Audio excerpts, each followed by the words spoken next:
one, I know it's rarely we do PancreasNoWorks again, but also we should do him more. But yeah, he's doing orcs. I would argue that the orcs are the least disliked faction in all of 40k. Sure, as with every other faction, Yeah, they've got their big everyone fans, likes an those orc. who are always with them 110%, but I don't think I've talked to anyone who's looked me in the eyes and said, I don't like the orcs. I mean, They're how funny. can ya? They're big, mean, green, and a whole lot of fun. It's practically the only reason they're part of this great setting we call Warhammer 40k. To have a good time. Yeah. But even with such simple motivations, and even if you have the room temperature IQ needed to be considered smart for an orc, you're Dad, we found the perfect 40k race for you. Oh my god. It's true. He only cares about fighting and battling and eating. You know it is true. Also, I have been showing Fable more of Hunter the parenting bits and pieces that he likes. Yeah. He seems to like it well enough. Also, we will eventually get back to Burger Krieg stuff. These things will take time. Alright. Oh my god. Anyway. still just smart enough to know that someone's got to be in charge. If for no other reason that someone has to be smart enough to guide everyone to a fight, there's got to be an orc in charge to get everyone together and throw them at the closest scrap. Sometimes a war boss is a real hidden gem of intelligence. Sometimes not at all. Approaching human average, which for orcs is next level. Sometimes they're as dumb as a shipping container, but also the size of one, so it just doesn't matter. True. This guy's in charge, do what he says. And sometimes, not often, but sometimes, we get a real banger of an orc. One who's actually smart by human standards, is the size of a school bus, and has just enough patience to achieve I know who he's talking about. Orc skills. Logistical analysis. All of these and more are what war bosses are capable of. And in the you know exactly what war boss he was talking about there, right, Fable? I think so. The Great Green Prophet. You know him. Great Green Prophet. Oh no. The Great Green Prophet himself. Of Gork and Mork. It's common. Oh my god. You know exactly who it is. We even watched a whole video about him and his battle with York. Spirit of Orktober, why don't we take a nice broad look at war bosses? The boys that do the best. But before we talk shop about war and its many hammers, consider the following. Cereal. But not just any cereal. I don't eat cereal much anymore. Magic Spoon, the sponsor of this video. I've said it before. I've actually eaten Magic Spoon. Say it again. You know how much each box costs? Cereal doesn't love me. It's like reverse insulin. $10. Bite and suddenly my blood sugars Yeah, they're not very big either. Cereal is on my level and knows how to treat me right. With 0 grams of sugar, it isn't giving me the blood sugar suplex every time I have some. And with 13 to 14 grams of protein and 4 to 5 net grams of carbs each serving, it'll be healthy even for those of us who aren't pancreatically impaired. Well, if I could buy that if I was a rich man, I would. Praise you can give it, in my opinion. Do you like chocolate, cinnamon, or fruity flavored cereal? I've tried one. Well, luckily for you, Magic Spoon has you covered. Those and more are some of the wonderful cereals. But yeah, the boxes are like normal cereal boxes. From the footage of me wolfing it down, I'm personally a big fan of the flavors to be had here. But don't just take my word you are for it. wolfing. Take Magic Spoons. Online orders have 100% happiness guarantee. If you don't like it, you'll get your money refunded with no questions asked. If that doesn't speak to the confidence they have in the taste of their cereal, I don't know what does. And as a nice little bonus just for you, here's a deal. Use my code Pancreas or click the link in the description to try Magic Spoon cereal or treats today and get $5 off. You can also find Magic Spoon on Amazon or in your nearest grocery store. Cereal is the best way to start your day, and there's no better cereal than Magic Spoon, so try some now. Also, we're apparently going to have to look at some stuff from Capcom Fable. What? Why? Well, because apparently they're releasing a lot of good games right now. Oh, man. At least for trailers. Your morning's that much better. Now then, Wah. Orc war bosses are pretty self-explanatory in all ways. They're the boss of the war. There's technically the 3 ways that an enterprising orc becomes a war boss. 2 if we're being honest, because options 1 and 2 are the same, only in option 2 you skip some steps. Yeah. Option 1, a boy slowly rises up the ranks. He's a standard boy for some time, has his hobbies and preferences for war, whatever they may be. He survives enough fights, gets big enough from it, and now we get a knob. Maybe he'll become wealthy and powerful enough to afford some mega knob armor, but it's not necessary. And then comes the day when he challenges the war boss for his title, which is and then he kills the war boss. In pretty much every single case. Theoretically doesn't have to happen, but these are I mean, orcs. you have to kill the war boss in order to become the new war boss. This particular boy is just born into the world swinging That's right out true, of the gate. actually. Theoretically, at any Like, I don't think of a single time where an orc didn't have to kill the old war boss to become the new war boss, because they are big on combat, so killing the old war boss is the only way you can really fight.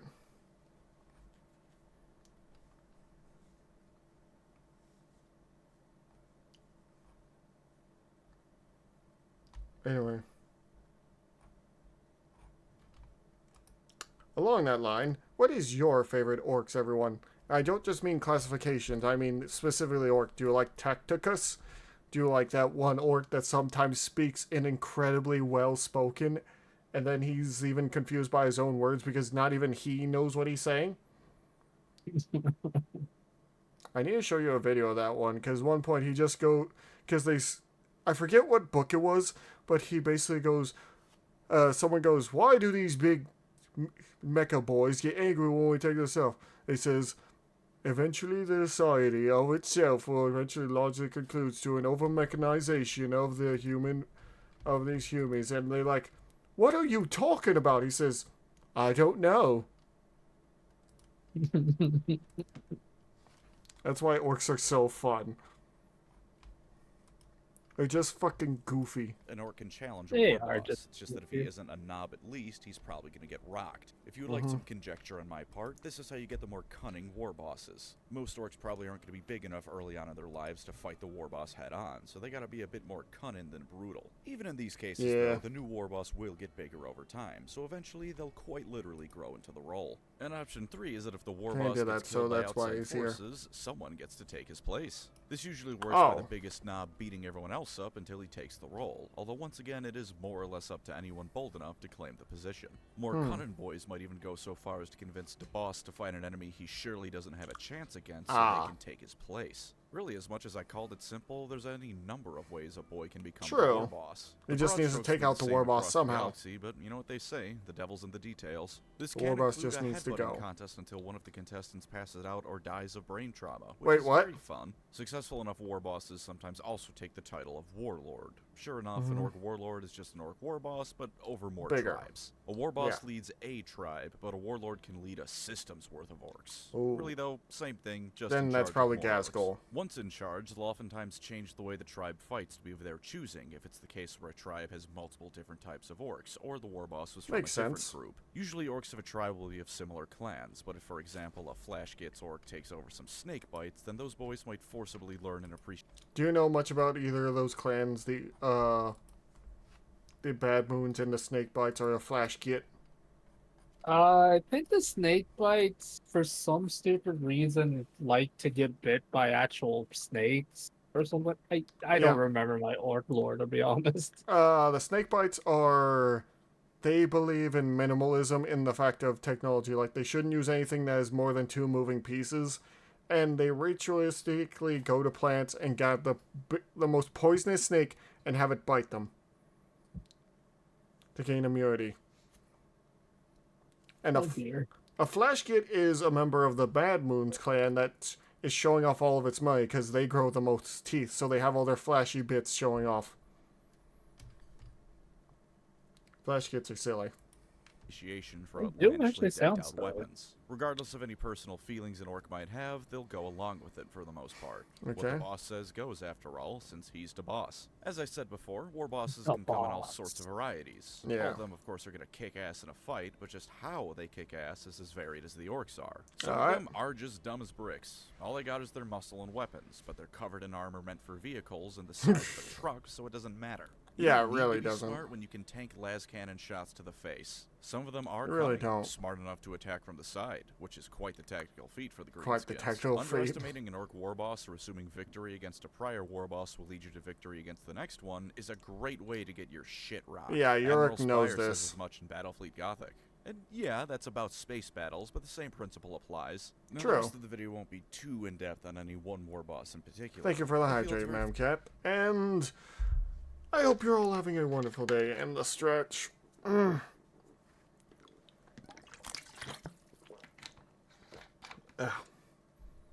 Rolling. Culture that way. They don't care about specifics, so at the moment, I won't either. Instead, with some valued help, I'll be going over a little bit about some of the standouts in the field of orc leadership. This allows me to not only get away with... I level with you guys. Skull ain't showing up. If I gotta talk about more about Space Marines, I'll explode. He really ain't that interesting. Huh. For some reason, he really doesn't like Space Marines or Primarchs, and I can never understand why. He's like, I like the Space Elves. To be honest, the Space Elves aren't at all like legitimately, so I don't know what his deal is with Space Elves. He could just be very pissy over the fact that their future roles and anything kind of got screwed over, but you know. I guess. We don't really know what happened to them. Honestly. I mean, I would probably be angry too if my favorite faction got, well, decimated and I still don't know what happened to them. Surface level writing and pretend it's acceptable, but also to gauge interest for future videos. Answer me this, viewer. If I'm telling you outright this is so I can pick which topics earn me the most internet views and money in the future, is it still a scam? So naturally for an orc video, let's start with the biggest and baddest one of them all. Okay, Ghazghkull Thraka. Fun fact, he's not actually named after Margaret Thatcher. Also, what? Fun fact, with a name like that, I can't blame anyone for calling him Margaret Thatcher. People call him Margaret Thatcher. I sometimes forget that GW is a British company at times. But yeah. Ghazghkull Thraka. The biggest war boss of them all. I didn't know people called him Margaret Thatcher. I'll be completely honest. How long has that been a thing? What did you have to say, Fable? I don't even. And with that being said, one of his nicknames is the Iron Orc, so call it a draw, I guess. Early on in Gaz's life, he wasn't particularly interesting by orc standards. Just a boy, one of many. Then some dark angels shot him in the head, which tore out most of his skull and brain. Luckily, there was still some hope in the form of Mad Doc Grotznick. After getting some metal bolted onto his brain, he was apparently gifted the power of schizophrenia, because he started getting visions from Gork and Mork themselves. When some solar flares started wreaking havoc on the planet his Boyz was on, the voices in his head told him to hijack the Space Hulk that was conveniently in the sector at the same time. While there was some engine difficulty while in the warp, this is only a problem if you don't like fighting demons, which orcs very much do. Thanks to some meddling from everyone's favorite farseer, Eldred, he was sent off course from the craft world he was originally headed towards in favor of a little-known planet called Armageddon. He should have been sent to the craft world. That would have been majorly funny. It would have been. Yeah. Oh, the Salamanders fought Ghazghkull. Small act of Eldar dickery started some of the largest wars the Imperium has ever seen, so that's a fat Ghazi dub if I've ever heard of one. His power and influence only grew more and more, gathering more orcs under his banner. Yeah, now there's barely an orc the War in the of Armageddon under his control or not that isn't aware of Ghazi's prowess as a war boss. His main nemesis was, of course, Commissar Yerek, who unfortunately is probably a bit dead, but if the biggest orc in the galaxy... I'm saddened to hear that, because he's so cool. Like, Admiral York, like, they were supposed to have a rematch, and now we're never gonna get that. Well, we don't know if Yarrick is dead. It's just speculated right now that he is. Because he wasn't in the Codex for the Commissars. And he's so cool with that giant claw that he literally cut off the lieutenant of one of Ghazghkull's men. Literally, if Agron did kill him, all the orcs are gunning for him, so Agron will never know peace. He says you're a good fighter, doesn't know peace. Well, good. He will never know peace ever again. Every time he ends up outside of the warp, he'll be sent backpacking. A good fight. For a while, it was also Ragnar Blackmane who cut off Ghazghkull's head. This is further proof that GW religiously follows the phrase, only a Primarch can kill another Primarch, because of course a Xenos character built to be a Primarch-scale threat can be beheaded by some random bozo. Ghazi got better though. He just had his head popped onto another body and all Thank you, Grotznick. And yes, I'm aware Conrad Kurz was killed by Immortal. He let it happen. Doesn't He count. did. Ghazi wants what any orc wants. A big The fight. biggest fight Not of just them any all. fight. No, no, no. He Yeah, wants the but- big fight. The biggest fight ever, where all The the orcs biggest unite fight. and sweep across the galaxy. Yeah, and the only tied reason in he green. got He's killed by done a pretty good Immortal was job at because he getting ran it away going like so a baby. Really? I remember that as a Conrad Kurz that got killed. I forgot.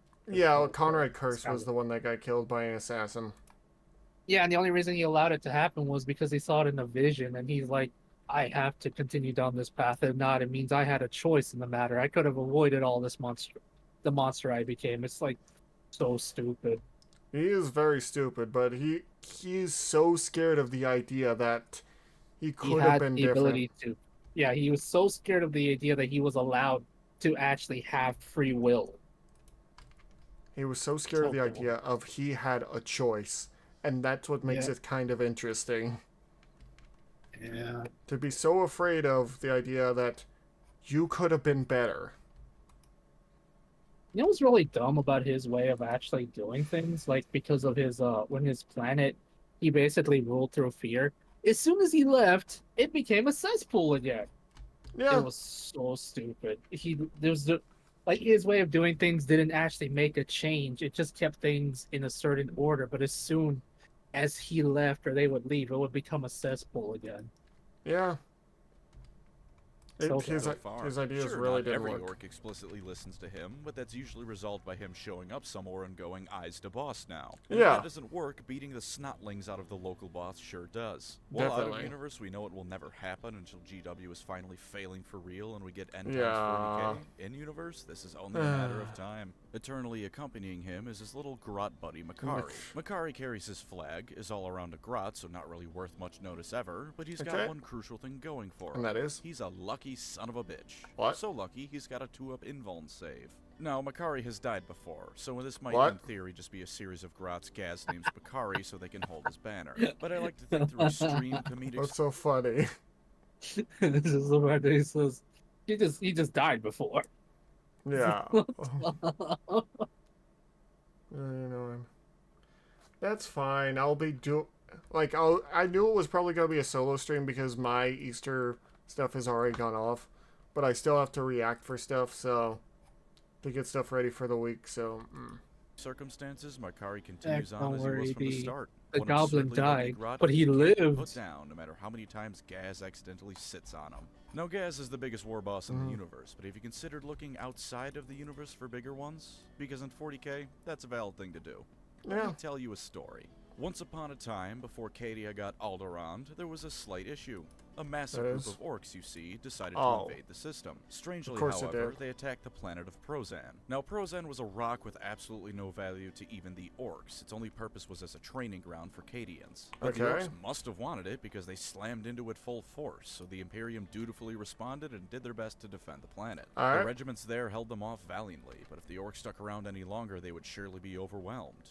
To the relief and confusion of all present, however, the Greenskins just picked up and left not long after. Because as it turns out, this band of orcs was using the single most heavily defended system in the entire Imperium, bar maybe the Sol system, as a warm-up.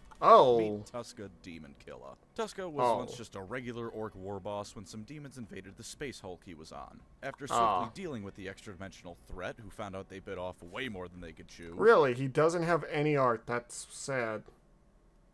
Oh, God. Damn. He decided demons were the best fight he'd ever had.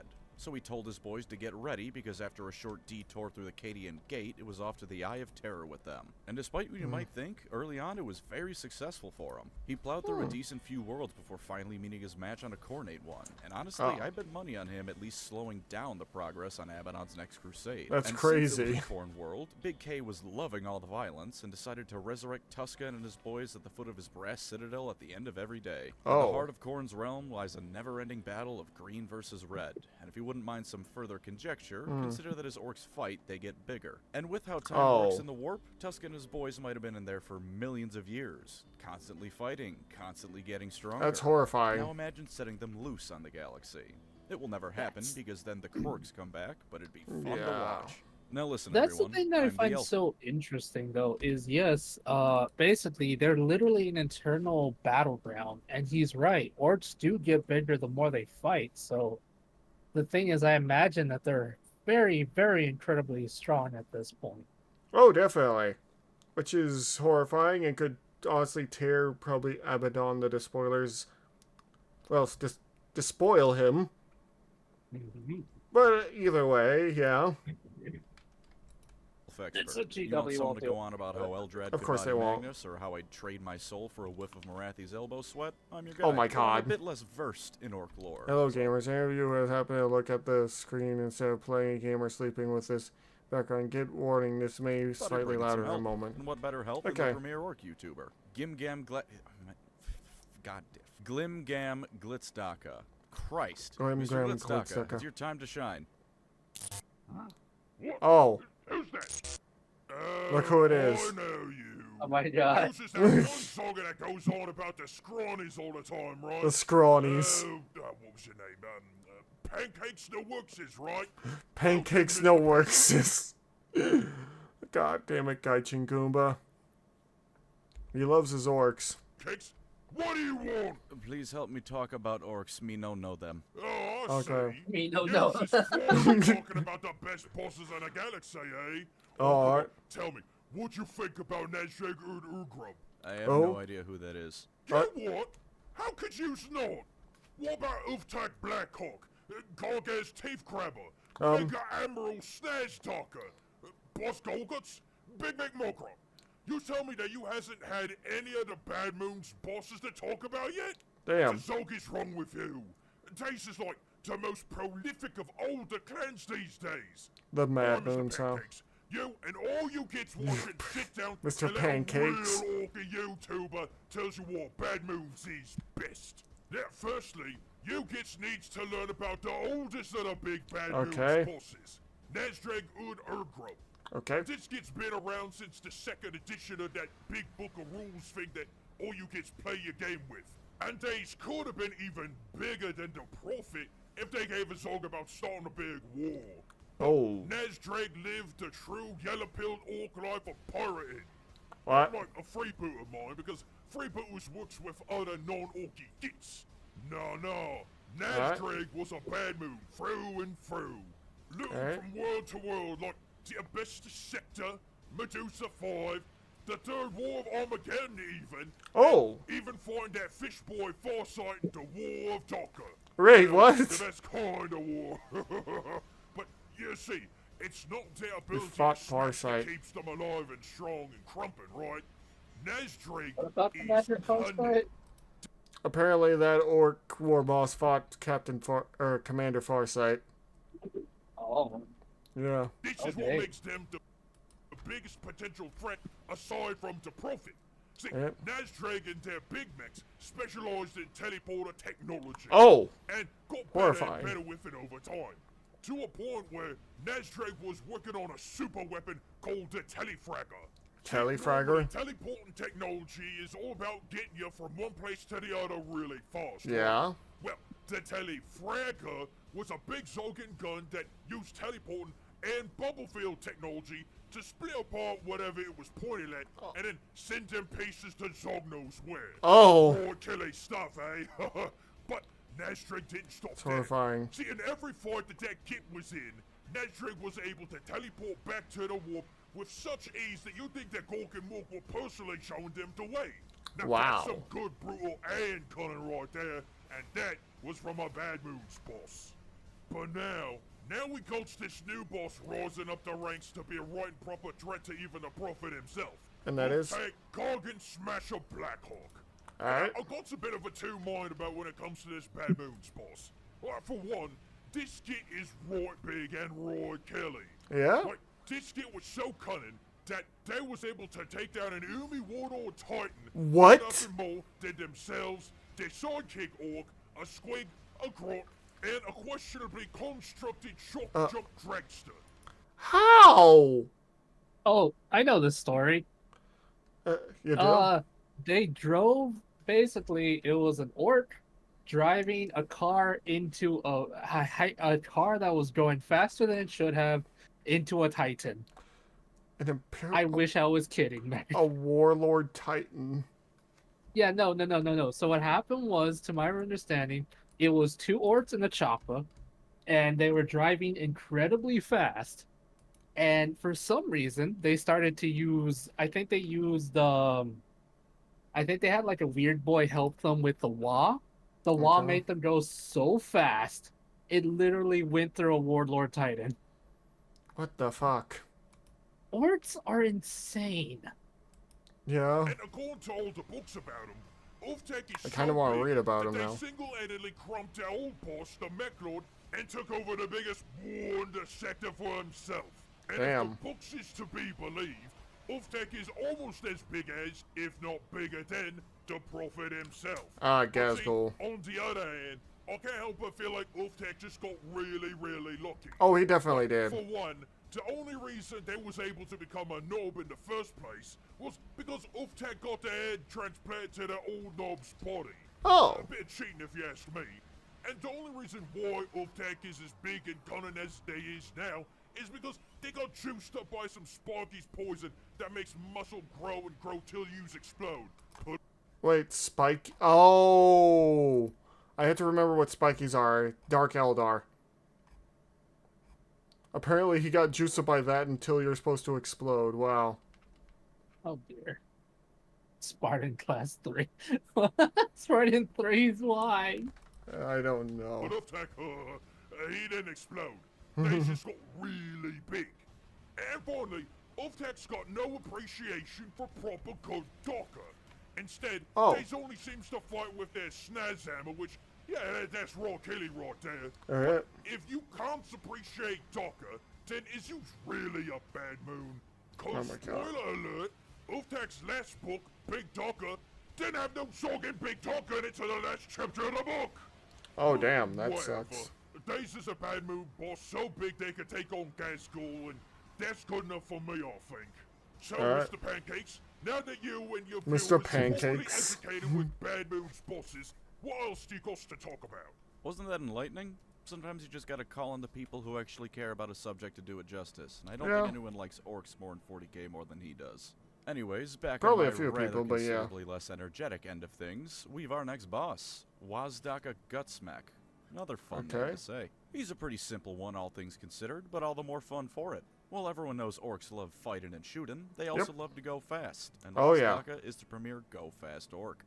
Once just a humble evil son's mech boy, he discovered he really liked what the Cult of Speed had to say about things. So he kept tricking out his bike, got accused by other orcs of cheating in a race, but he responded to by glassing the entire tribe, and rode off into the sunset and across the stars. Wow. Unless his bike needs fixing, he never gets off it, and it's worth noting that this bike is called the Bike of the Apocalypse. At one point he single-handedly destroyed a Titan and stole the skull of the Princeps to put it...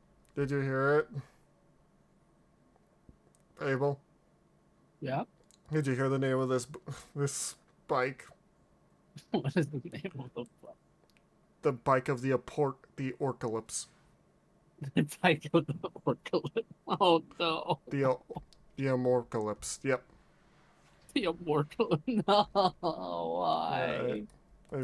Across the stars. Unless his bike needs fixing, he never gets off it, and it's worth noting that this bike is called the Bike of the Apocalypse. At one point, he single-handedly destroyed a Titan and stole the skull of the Princeps to put it on top of his bike. He's launched a speed wah so intense that it's cutting directly through the segmentum solar on a crash course towards Terra. Now, this might get me yelled at, but if there's anyone other than the clowns that could take on the Custodes, I'd say it's this guy, if only because of simple physics. When you go fast enough, it doesn't really matter if your enemy is a guardsman or the ultimate result of the Emperor's knowledge. That is true. The end result is still a red stain on the ground. Across the galaxy, speed freaks regard him as an absolute legend, and by God, I hope that he kicks off the end times by drunk driving directly into the Imperial Palace, or a local Scala. After this guy, we have Gruck Face Ripper. He got his name by ripping the face off of the original warboss of his band and taking his place.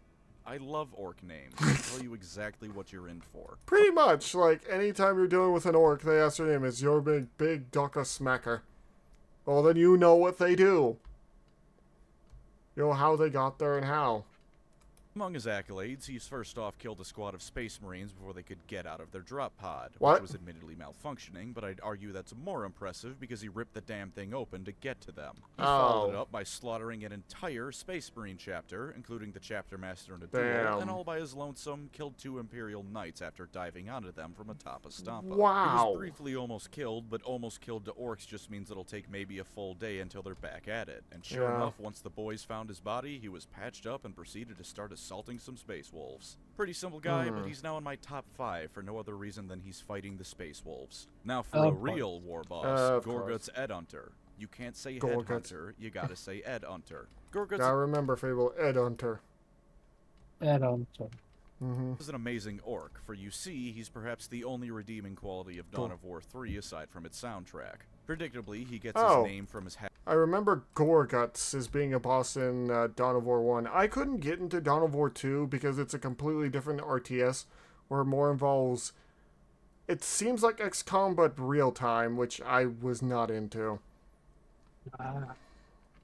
I don't know what's bad about Dawn of War 3, but people tell me in the comments, please, because I'm looking at longing and maybe wanting to play it, but habit of collecting skulls of the enemies he defeats, which he promptly adds to his pointy stick, as he calls it. Of course. Was a part of Dawn of War for the same reason any orc is involved in a fight. It looked like it was a fun time. Being introduced in Winter Assault, he's the most fun character in the game.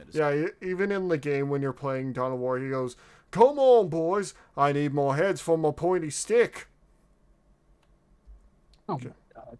Because of course just as deadly when verbally fighting the enemies as he is when he's actually fighting them. He's actually a pretty smart orc. Just another war boss that ended up rising to prominence and conquering other tribes. Some of this was just good old-fashioned brutality, but some cunning was displayed as well when he managed to let loose a bunch of another tribe's own Squiggoths to cause a rampage for him to take advantage of. Supposedly, he was an evil son's lad, but in practice, he seems to change which clan he belongs to at the drop of a hat because holy shit, his behavior is all over the place. In fairness, he's a controllable hero in a strategy game with an upgrade system, so it's less annoying than if another orc was like this. And while this either won't be easy for you to swallow or worth mentioning, depending on how you feel about Soulstorm, he's the canonical victor of it. Really? Daruva is now an orc empire, so sucks to suck, Blood Ravens. When he returned in Dawn of War 3, he was serving as the lieutenant to the local war boss, but again, he's an orc. For anyone else, this would be annoyingly inconsistent as to why a leader character is no longer a leader. For Gorguts, it's swiftly explained away by thinking that he just simply wanted to do what he wanted to do. He didn't want to initially be in charge anymore, so he wasn't. He took control with both violence and clever thinking anyways, so he's back on top after a that makes sense. He ends up working with the Blood Ravens and Eldar in order to defeat the Chaos forces present, and as an added bonus, grabs the Spear of Cain after everyone else agreed to leave it be. It's honestly really funny because him, Maka, and Angelos all walk away from it, but he just turns back around and grabs it. Oh my god. The other two think is present, and as an added bonus, grabs the Spear of Cain after everyone else agreed to leave it be. It's honestly really funny because him, Maka, and Angelos all walk away from it, but he just turns back around and grabs it. What the hell did the other two think was going to happen? The orc was just going to leave the god weapon alone? One final fun fact for you, in the original Dawn of War, he's voiced by Brian Drummond. You may not know who this is, but if you were a big fan of late 2000s meme culture, you sure as hell know who he voiced. It's over 9,000! Really? Dang. Oh. Yeah. Bet you didn't see that one coming. You want to know what Video of Vegeta and Nappa not showing, so I don't get my channel obliterated by makes it copyright. better, though? You want to guess who Kroll's voice actor was? Oh. Michael Dobson, a.k.a. What, 9,000? Really? No way that can be right! That's I'm goofy. just saying, if for some reason you're a die-hard Nappa fan, you can load up the original Dawn of War and give Vegeta what he deserves for that betrayal. Next in line is Boss Snickrod. Another quick character like most of the rest are. He's a good one. During the Second War for Armageddon, he was an orc so good at his job, even Ghazghkull himself thought he was a cool dude. Unfortunately, the guard always holds the line, so him and his boys were defeated, but he didn't let that stop him. Instead, he withdrew into the jungle, got rid of his armor, and learned how to be properly stealthy. So stealthy that he actually sneaks into guard camps with his followers. He's a blood undetected. axe. Come the Third War for Armageddon, I think it's honestly fair to say that Snickrod is one of, if not the greatest threats to any patrolling guardsman on the planet. They sit down for the night, get the night watch going, and come 2 hours into the shift, all the sentries have their throats slit, and the explosions start only after the orcs have set the charges and left. Damn. He's terrifying. And because he's an orc, if you catch him, he'll just beat you to death the normal way. And even better, when Gaz left Armageddon for greener pastures, he decided he was staying behind until the world was not just under orc control, but his control. Oh, damn. And to make matters more brutal, he's a bit of an orc purist, or if you're feeling more judgmental, an orc racist. When demons started invading in such force that the orcs and humans actually started working together against them, Snickrot wasn't having any of this. So in addition to human soldiers, not even orcs guilty of the sin of tolerance were safe. Orcs caught working with humans were dragged into the darkness, the remains left as a warning to any other greenskins who thought they'd work with Umi Gits. Armageddon may not be under his control yet, but at this rate, it's only a matter of time. I do like the armor After of the all, Steel if that Legion kind of thing worked for the Armageddon. Night Lords, it'll work for him sooner or later. Getting close to the end now, but still a few more to go. Mazrog Skargbad. Isn't that a fun name to say? You may not have heard of him, but you've almost certainly seen his model, because it's Squig Jaws, which is just fun. Wow. He was always a bit of a weirdo, that Mazrog. Preferred squigs to hanging out with the boys. But because of this, in the background he had gained a reputation amongst the orcs for being amazing at handling beasts and for his immense hunting skills. At one point, him and the squig he was riding were eaten by a massive creature. With a good chunk of his body dissolved in stomach acid and his squig completely devoured, the poor beast that ate him never had a chance. The orcs back home were so impressed with his kill that they had him patched up with bionics, and he was back at it for his greatest challenge yet, taming the great white squig. It's a great white shark that's a squig. That's the joke. That's it. Sometimes things don't need to be a great and epic story. They can just be fun. He chased it around for a few days and managed to sort of tame it. Sort of meaning if he gets off it, it goes feral again until he gets back on and calms it down. True to the legend he's gathered, he's garnered a following of quite a few beast snaggers in his wake. And true to his personality, he doesn't care for any of them one way or the other as long as they don't get in his way. Not the most interesting of the characters here, perhaps, but he rides a mushroom shark, and so he is automatically one of the greatest characters in 40k. Another short and sweet warlord is Captain Badrick. Different kinds of orcs have different names for a war boss, and freebooters call theirs captains because piracy is funny. Badrick is real simple. He's got to be the greatest pirate you've ever seen. Once a bad moon, all the other orcs were apparently jealous of his T-Ford and he was exiled. In response, he became the greatest freebooter to ever live, defeating a tendril of High Fleet Kraken, somehow outshooting the Tau, and single-handedly defeating both Imperial Knights and Space Whales. Nowadays, he's assaulting the Space Wolves, with rumors that he's doing it on behalf of a secret benefactor with some serious power and money behind him. He's got so much stuff on him. Is unstated, but given the Space Wolves' habit of pissing off Imperial authority, I think we can safely assume the Inquisition is getting some payback via proxy. Probably. Almost done now, I swear, and here's a real quick one. Boss Ghazghkull. Interestingly, he was born in a human settlement. Because they don't like the Space Wolves a lot. The Inquisition is still pissy over them saving people.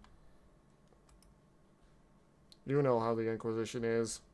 To rejoin his tribe. In fact, if you'd like an even quicker summary of him than the segment already will be, take Grimgor Ironhide and give him a jetpack. He's even got a similar thing where he's rumored to have never gone a day without fighting, as well as a squad of storm boys he leads called the Vulture Boys. One time he was fighting a dreadnought which destroyed both of his legs. He then proceeded to climb onto it and rip out its core with nothing but his teeth. He replaced his legs with bionic ones that add to his considerable weight, helping him crush anything he lands on top of all the more effectively. Another time, a force from Craftworld Sime Han outmaneuvered him, as is fitting for the Wild Rider's prowess. Zagstruck did not take kindly to this and marched into the webway. For most beings, this is suicide by elf magic. For Zagstruck, this was a few months of vacation that ended with him returning completely unscathed, covered in blood, and with several Eldar helmets dangling from his belt. This loss doesn't make me offended on behalf of the Eldar. That's just badass. Helps it was presumably some kind of ambush or something and not him assaulting Kamara, but I'll give credit where it's due. It's cool.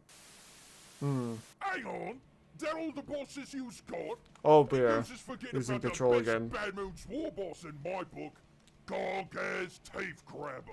This is the best Bad Moon's boss, if not all bosses, in the entire galaxy. Oh yeah, this game, blood and guns and teeth. By themselves, more than any other kid in the galaxy.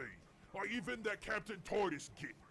Boss Teeth Grabber and a valiant quest to get their ass squeaked back. I need to play this game. The following.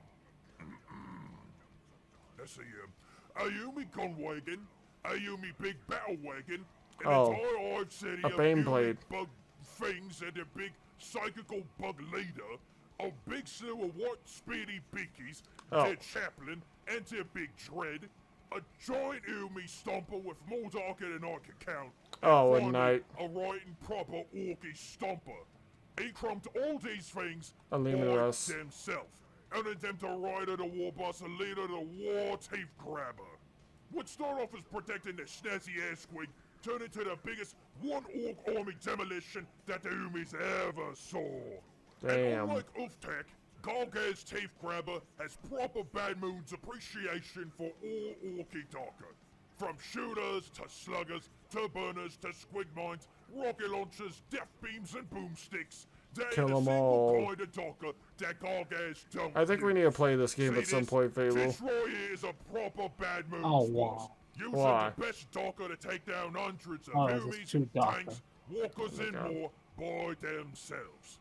So tell me, Mr. PancreasNoWork, do you know of a better boss that can do all that? Well, with the inclinations I have to admit I'm a bit partial to Grimgor or Wurzag, but Warbosses and 40k are cool, I can admit. Yeah. But, of course, thank you for coming on, Mr. Ghazghkull for the help, and I promise I will learn to properly say your name without rehearsing it several times beforehand first. And thank you, Mr. PancreasNoWork, for having me on. Alright, you little kids, if yous wants to hear more about orcs, buy an orc, come over to me channel, Ghazghkull Thraka. Oil's eyes is coming for yous. And sure enough, there's the Orc Warbosses. Some real tough kits. They're big, Yeah. mean, green, and you can find them as dumb or as smart as you want them to be. And of course, thank you to my wonderful channel members. You are the boys to my war boss. The lads Boys to keeping my me war going boss. through thick and thin to greater and greater fights. If you'd like to support the channel, feel free to subscribe and Fights. become a member. Either way, thank you for watching and take care out there. Hooray.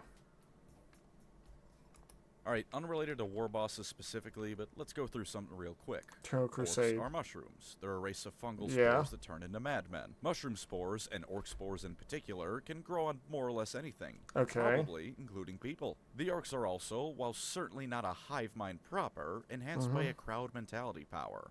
The more Okay. orcs, the more stronger the individual orc. So there is some collective stuff going on here. So my question is, what would happen if you strap a human to a chair and grow orc fungus on them? Ugh. Uh-oh. Oh my god. You saw what that The was, right? Last of Us. That wasn't The Last of Us. That was the Flood, Fable. Oh no. We don't want the The Flood. Flood of Us. Oh my god. Not that either. Anyway, thank you all so much, and we'll see you later. Bye-bye, and take care of yourselves. Later, It's guys. the Flood of Us, chat. Run.